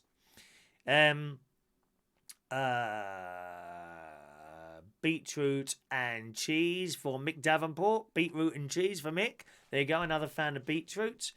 Cheese ham toasty done on my George Foreman grill. Now, I've got a George Foreman up at the caravan. I never thought about doing a toasty in there. Of course you can, can't you? Cheese and onion for me on a toasty. Oh, yes, please. Thank you. Jack is getting hungry. Go and do something, Jack, to eat then. Don't hide there. If you're hungry, go and have something to eat. Eat something, dear. Force yourself. Force yourself. Is that someone has soda bread? Where's that? Someone has soda bread? I don't know what that's like, soda bread. I don't think I've had that. Soda bread is Irish, is it? Oh, okay. Dry and heavy. I don't think I've ever had that. Where are we? Good morning to RT. Morning to RT this morning. Sean's just received his T-shirt. Excellent, Sean. I'm really pleased about that. If there's anyone that I would really, really, really hate to lose the post, it's you. Because you're so generous to other people, buying them bits and pieces and sending them on. You know, I'm glad your T-shirts are... If you want to take photographs of you in your T-shirts, and you either want them shown or you don't want them shown, send them through on the usual email address, boys and girls, and I will either show them if you say that, or just look at them myself. Look at your beauty in the T-shirt. Perhaps Mick could borrow your T-shirt, Mandy, put it on, and you could take a picture of his face while I'm singing a Barry Manilow song. That would be quite nice to show, wouldn't it? I'm pleased to hear that, Sean. I know you're not joking. I know you've received that. That's excellent news. Mikey Mike likes salad cream sandwiches. Ooh, I don't know about that. I'm not a fan of salad cream. Not really a fan of salad cream at all. Cheese and pickle, Claire. That's her favourite. Cheese and pickle for Claire. I would have thought you'd be a cucumber sandwich type person, Claire. Because Claire is very posh. She's very, very... sometimes she's so posh I can't understand a damn word she's saying, to be honest. Or don't. Tuna and cucumber for Fran. Lovely. Mashed potato sandwiches, says Mick. Don't know about that, dear. Mashed potatoes. I remember having crisp sandwiches or sugar. Did you have sugar sandwiches as a child? We always know the people that were having sugar sandwiches because their teeth were black. Adrian, roast beef with horseradish thick white bread, lettuce, caramelised onion, a portion of chips on the side. I think we know where your problem's coming from there, Adrian. Right, Sam, just send us through your email. Can you do us a favour in future when stuff goes missing? Just send us an email rather than taking up all the chat, and then I can just deal with it directly and put another one in the post, okay? And I'll do that. The tea house in the woods would be an excellent... I've been there a couple of times. It's a lovely place, that is. I keep meaning to take my friend Tom Edwards there. I want to take him there one time. Cheese and onion. Yes, Tony, I'm with you on that one. Cheese and onion sandwiches. Very, very nice indeed. Mashed potato and brown sauce toasty. Ooh. Wow. Yvonne, mayo sandwiches. No, I wouldn't be into mayo sandwiches. A chip butty. There's another thing we've all had, Jack. Chip butties, isn't it? Yum yum with loads of real butter. That's what we like, real butter. None of that margarine stuff, dear. Lurpak. I quite like Lurpak. In fact, Audi do a very good version of that called Danepak. I think it's Danepak. It tastes the same as Lurpak. It's probably the same blooming stuff. Tastes lovely, that does. I haven't had butter for ages. Fish cake sandwiches, says Rachel. I think I've had a couple of those as a child. Yvonne's son and mum likes cheese and jam on toast. Oh no, dear. Crisp cheese and onion crisp sandwiches, says Fran. Yes. Banana and sugar sandwiches from Mandy. Raffle ticket time. Get your raffle tickets now, boys and girls. Ask for your raffle tickets, and we'll do that now. Where's my bowl standing by? Why are there tickets in here already? Oh, hang on a minute. It's Tuesday, isn't it? That's from yesterday. I was wondering why there were tickets in there. There we are. Okay, it's raffle ticket time. Banana and sugar sandwiches. I'm not sure about that combination, banana and sugar. To be honest, that's kind of not doing it for me, really. Banana and sugar sandwiches. By the way, Lee, what stamp is on the front of your envelope? Can you tell us what stamp is on the front of your envelope there, please? Is it blue or red? Is it a blue or a red stamp on the front of your envelope there? Okay. Here we go with the raffle tickets then. Yvonne, fish fingers sandwich. Mikey, Marmite on toast covered with mayonnaise. No. Right, Fran's first in. 303 for Fran. Tony King, 304. One Man and Sprinter Van, 305. 306 for Mandy. 307 for Wonder Woman for Rachel. Michael Parman, 308. Diane Jebb, 309. Dr. Gregorian, 310.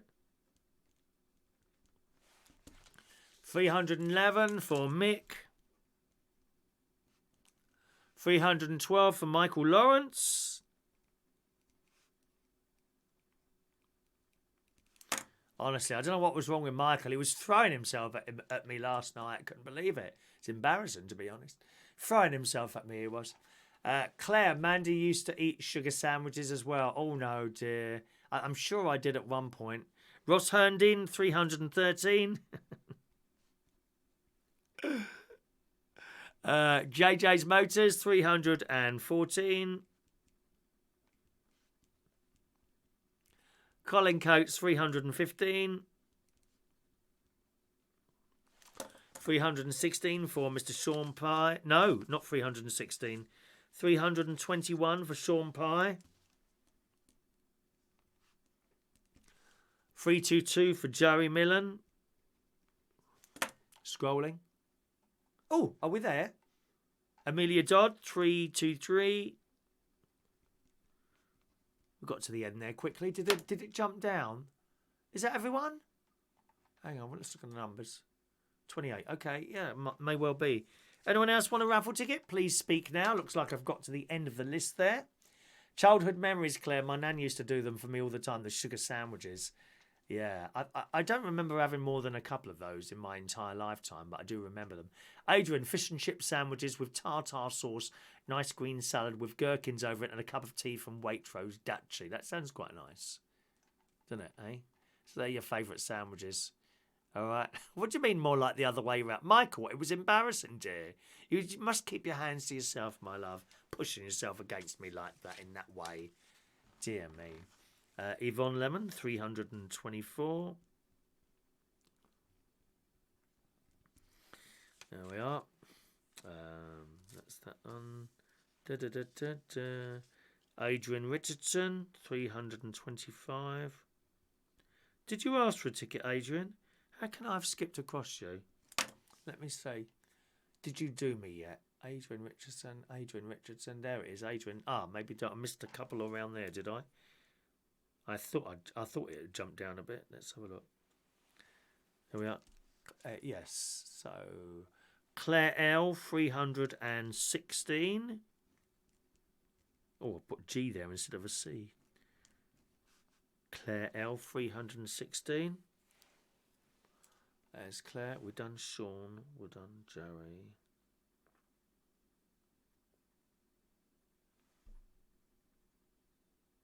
Oh, there's Sean. There's Joey. Okay. Oh, we've got Claire sorted now. Yvonne's done. Right, is that everyone, my darlings? Have I finished everyone? Is that everyone's ticket? If I have missed you out, please speak now, my love. Bread and dripping, of course, Mandy. Yeah, I remember that one as well. It's not something I think I may have had that once. I didn't like it. Fran's daughter used to eat sugar sandwiches from her grandmother. Oh, that sounds nice. Nice. Okay, so dirty people, boys and girls. 2 examples here of disgusting, dirty people, right? First of all, in The Sun, a couple who live among rotten food and soiled pants have revealed they buy clothes rather than washing the ones that they own. Now, that don't sound too bad until you hear the rest of the story.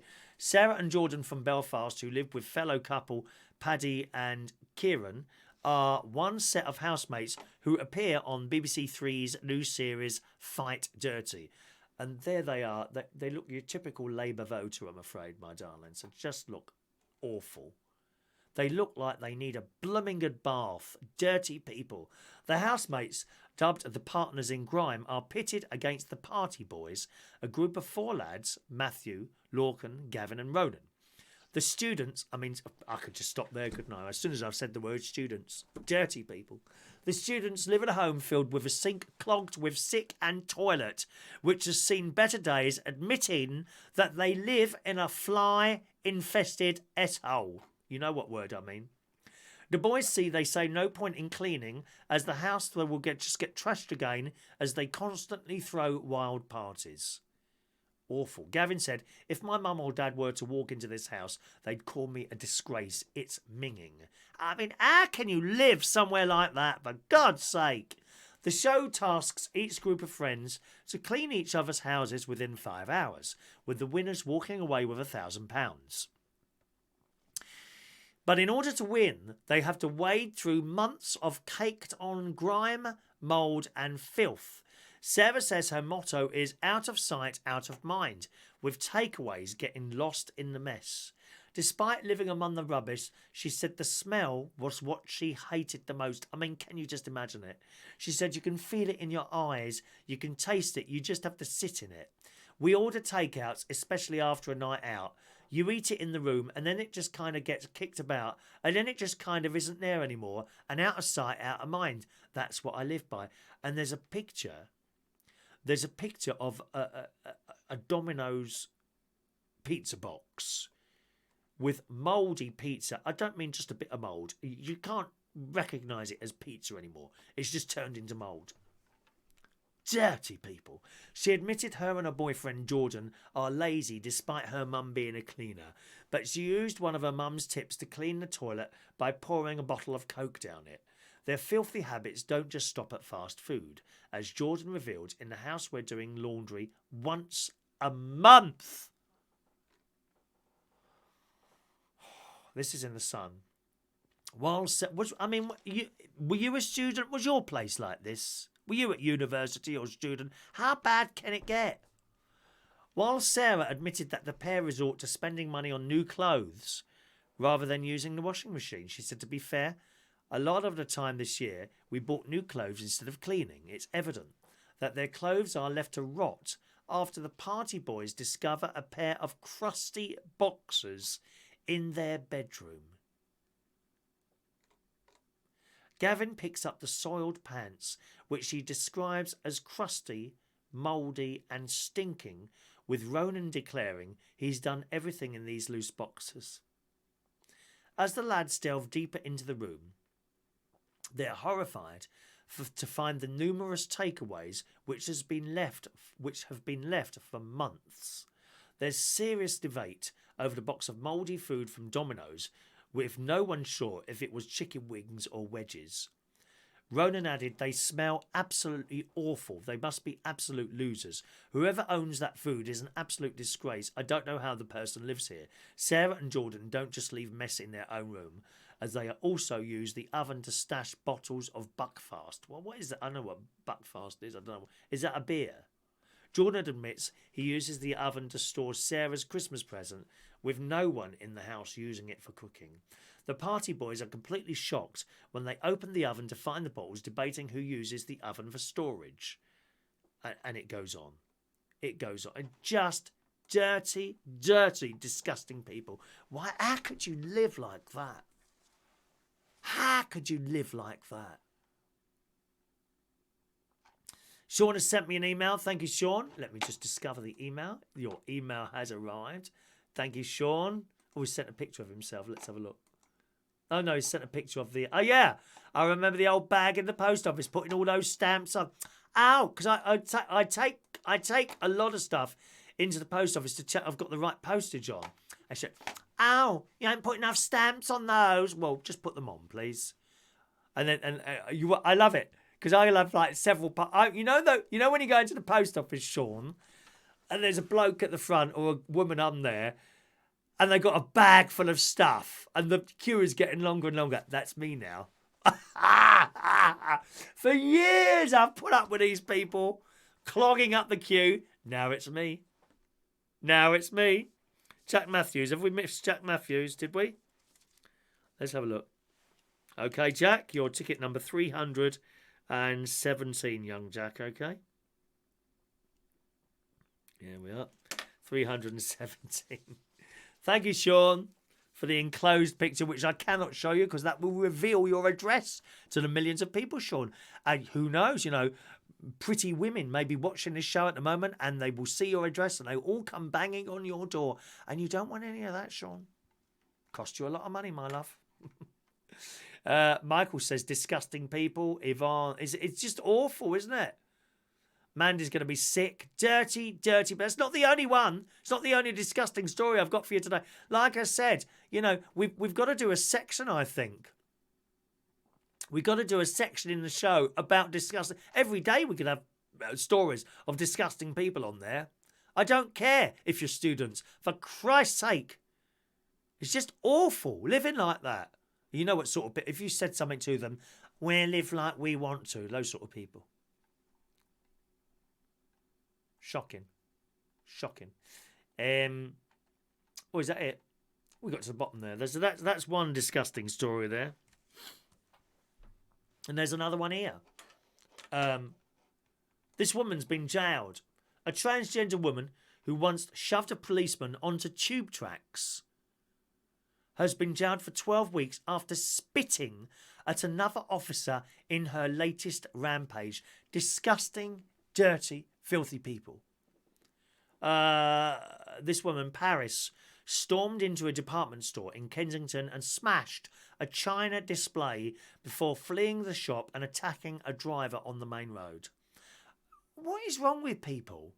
They're just going mad. Do you think it's anything to do with the 4G telephone masks? I do wonder sometimes if there's something that, like a radio signal that's interfering with people's brains, making them permanently angry and annoyed. Do you think so? She picked up objects from the street that she threw them at a car waiting at the traffic lights, causing 2 dents. The owner got out of the vehicle and confronted her, but then she said she didn't care. She then entered a pharmacy, picked up 2 shopping baskets, threw them at a shopper while screaming they should get their hair braided. In 2018, she was handed a suspended sentence for pushing PC Sam Chegwin onto a tube line the previous July and jailed weeks later for kneeing PC Florina Russ in the chest. Why isn't she in blooming prison earlier? What is it with people? And she, presumably, so she's transgender. She would have had all this money spent on her by the NHS. How blooming ungrateful are you? I'd just like to get all these people and shove them on an island somewhere and lock the door, never to be seen again. Awful people. She has previous convictions, including assault. This is in the Daily Mail. Harassment, shoplifting designer frocks and handbags dating back to 2007. She got put in prison for 12 weeks, not long enough. district judge said you have 90 sets of criminal convictions. You are a woman of significant violence. You regularly hit and hurt people. At the time you committed this offence, you were subject to supervision. While under the influence of drugs, no excuse. Which makes things worse, not better. You damaged property, used baskets as a weapon to throw at the First Lady, and pushed her against the wall. Even more frighteningly, you pushed a woman into the middle of the road. You could have caused her significant damage. Finally, you assaulted a sergeant by spitting at him. Dirty, dirty, disgusting people. These crimes are so serious, only custody can be given. So she got slung in prison for 12 weeks. Not long enough. 5 years for that, I think. Minimum. 5 years minimum. And, you know, and put to work while you're there. 5 years to do that, and you can go and do some job, I don't know, painting children's homes, preferably with the children not in there, you disgusting person. Digging roads. Do something. Not just, you know, when people are put in prison, they should be put to some sort of work. What's the point of just sitting there doing nothing? No, make them do something. I gotta say, sometimes I'm walking and I come across groups of I don't know if they're girls and boys or just boys actually. I think they're just boys. Sometimes I in fact Southfield, I've seen them doing work in Southfield Park, doing a little bit of garden tending or picking up rubbish or something like that. And I do see groups of I think it's just boys actually. I can't remember now. I didn't sort of look that much, but groups of boys I think they are. And I say boys, young men, sort of around about the age of 20, I would say. And they've got like suits, what do you call them? Dungaree type things on, or maybe T-shirts with community service on there. And they're getting, and there's one or two people with them, making sure they do the work. And they're just getting on with it, and they're paying their crime back, which I think is excellent. And there doesn't seem to be any problem. Now and again they have a little bit of a break and they might have a cigarette or a little chat, and I walk past them. They're no problem at all. They're just trying to pay back what crime they've committed. And you know, if they've done something wrong and they've done something like done someone's garden or done a bit of litter picking, or I don't know, you know, done a bit of community service, paid back, and they complete that, and then they go back in society, then all well and good. I think that's all well and good when you see them doing it. They seem to be. I've come across them many times as I'm sort of walking around, and then never ever a problem. Never a problem. That's what she should be doing. I wonder what sort of job would you give that woman? It's disgusting. Absolutely vile, disgusting people in this world, and she's one of them. She's one of them. The defendant entered the store on Brompton Road. She threw over a table, causing china to smash to the floor. The defendant left the store, walked towards the entrance. She picked up something from the seats outside the house, threw them at a car, causing 2 dents. The driver got out. She's someone she doesn't care. She went inside a chemist, picked up 2 shopping baskets, threw them at members of the public, shouting at them to get their hair braided.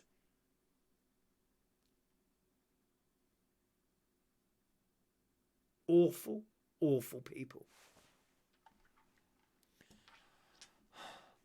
Where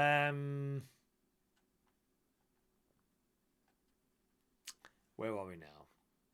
Adrian's going to go out and walk the cat. You'll be lucky, mate. Have you ever tried to put a rein on a cat or a lead on a cat? They don't like it, mate. Mike Reese-Ponto, thank you. Mikey Mike, 318.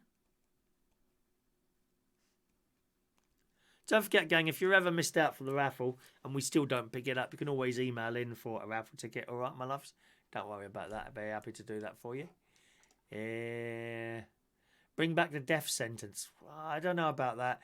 You see, the trouble is with the death sentence, mistakes will be made. Mistakes are made now. There are people in prison now who shouldn't be in prison because someone's made a mistake or they've got the blame for something else or been, framed. Something like that. So I'm not so sure about the death sentence. Jack, I would imagine that you have road rage over there just like we do, and I think most of the world, yeah. I am Mr. Road Rage, says Mick. I bet you are. I can imagine that. I do the road rage, man. He does the fighting. Fran, some people are happy to go to prison. Only thing is that it's restricted their freedom. Meals, gym, TV, learning and all that business. Yeah. A toilet cleaner in the cells of the local police station. That seems a particularly good job for her, doesn't it? Cleaning toilets in the police station. You know, preferably when they're particularly dirty. Exactly. So that's that story there. Have I done everything on our little menu today? Let me just check what was supposed to be in the show today. I do like to try and complete what I've advertised as being in the show. I know sometimes we don't always get to the bottom of the list, but yeah, I do try. Let's have a look. Have we done everything that I said I was going to be in the show? Gang show, Amazon Echo, PG tips, disgusting people, bad windows, jetpack. Oh, jetpack. One more story, and then we'll do today's birthdays. All right. Again, in the Daily Mail online. We need one of these. I need one of these when I'm trying to get to work from here. Not so bad from up north. But when I'm travelling from West London to North London, it's a blooming nightmare. Twice a week I have to do this journey. 3 times, but Saturday's all right. Well, in the Mail, incredible video footage shows a brave pilot soaring above the Dubai skyline at 150 mile an hour using a jetpack. And the video is on there. It's amazing. Amazing. Like something out of a Hollywood blockbuster, French skydiver Vince Refet, I shall say that in French for you, French skydiver Vince Refet.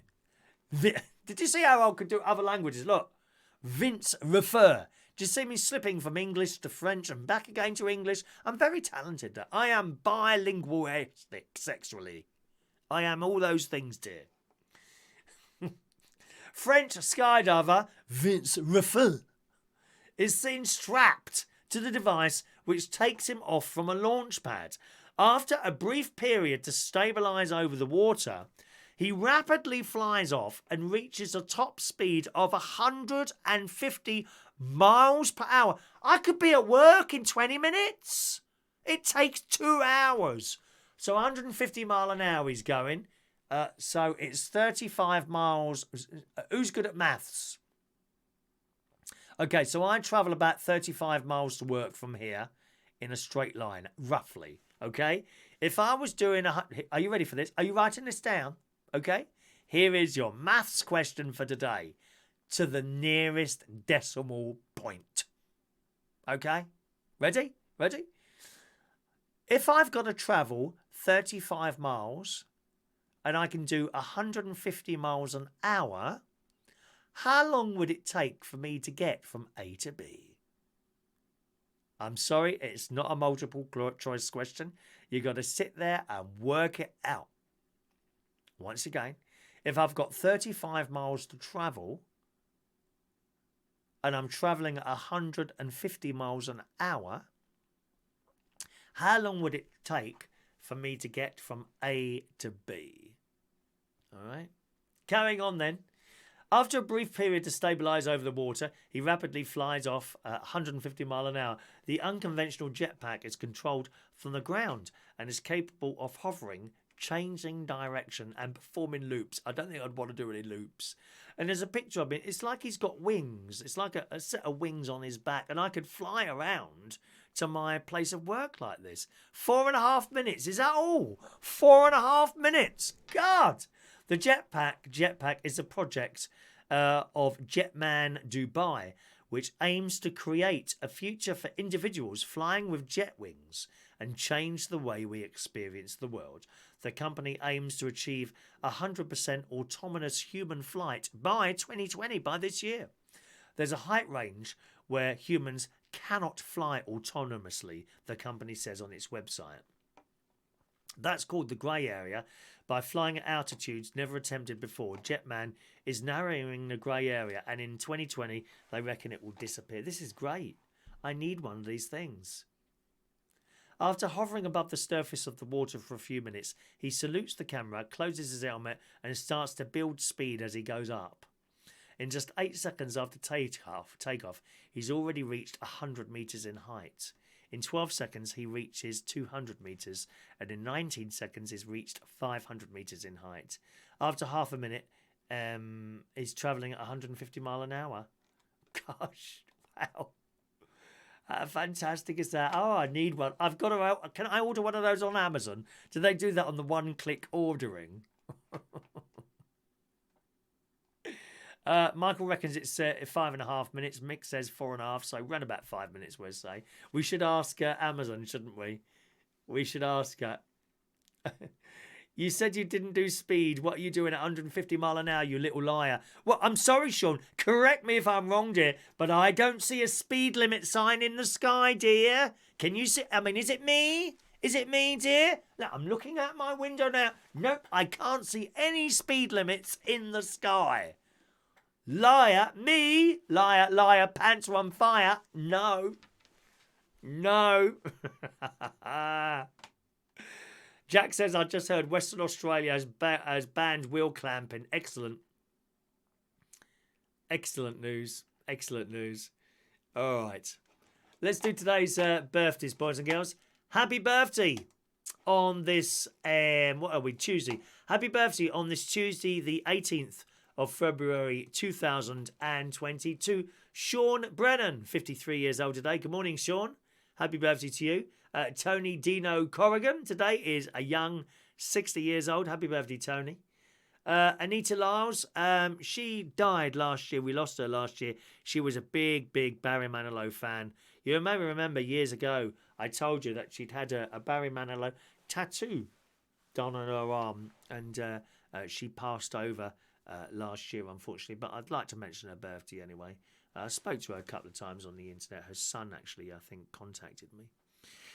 She was 85 years old. She would have been today. So happy birthday and rest in peace to Anita Lyles. Austyn Biggers, good morning to you, Austyn. A big happy birthday to you. And finally, Skylar Baker Jordan today is 34 years old. Happy birthday, gang.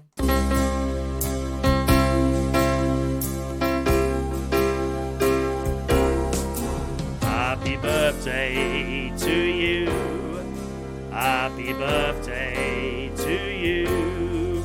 Happy birthday. Happy birthday. Happy birthday to you. Lots of people wishing everyone happy birthday, which is always very, very nice there. Alrighty, that's it for the show today. Don't forget, no show tomorrow morning. Think about me driving to the hospital, trying to hold my wee in, ready for my kidney scan. Oh, dear me. And then actually, with those scan things, they generally tell you there and then if there's anything wrong. You know, or they certainly tell you if there's nothing wrong. I'm not so sure they tell you if there was any. No, all looking all right there for you, Mr. Reardon. Or call me Chris. I'll probably be straight. I'll be recognised from people watching this programme, won't we? Eh? May or may not be a show tomorrow night, if not Thursday morning, okay? Right, I'm going to go off now to South Hill Park, see if I can get a ticket for tonight's gang show. I hope I can. I'm really, really looking forward to seeing a gang show tonight. And as I say, to be able to actually walk to a theatre, like, oh, LaBelle there, LaBelle 390. Why did you leave that? You left that late, didn't you, LaBelle? Blimey, dear. LaBelle 319 for LaBelle. Christ, you left that a bit late today, LaBelle. Nearly missed you out, darling. Don't forget, gang, if you ever missed out, then send me an email. You know the address. There it is again. Send me an email saying, raffle ticket, please, Chris, and I'll reply to your email, my darlings, with your raffle ticket number, okay? Yeah, to be able to actually walk to a theatre from here 10 minutes away, and then it'll finish at 9:30, walk back and I'll be here. I may or may not have an ice cream at the interval. I think a little vanilla ice cream possibly at the interval today. I haven't had ice cream for blooming ages, I tell you that. Alrighty, that's it for the show. Thanks ever so much for joining us. As I say, don't forget, no show tomorrow morning, possibly tomorrow night. LaBelle fell asleep. You're not the only one who falls asleep when I'm doing my shows, LaBelle. I just hope this home doesn't happen at your shows, my love. If not tomorrow night, then I'll see you again on Thursday morning. Have a lovely Tuesday and I'll see you soon. Bye-bye now.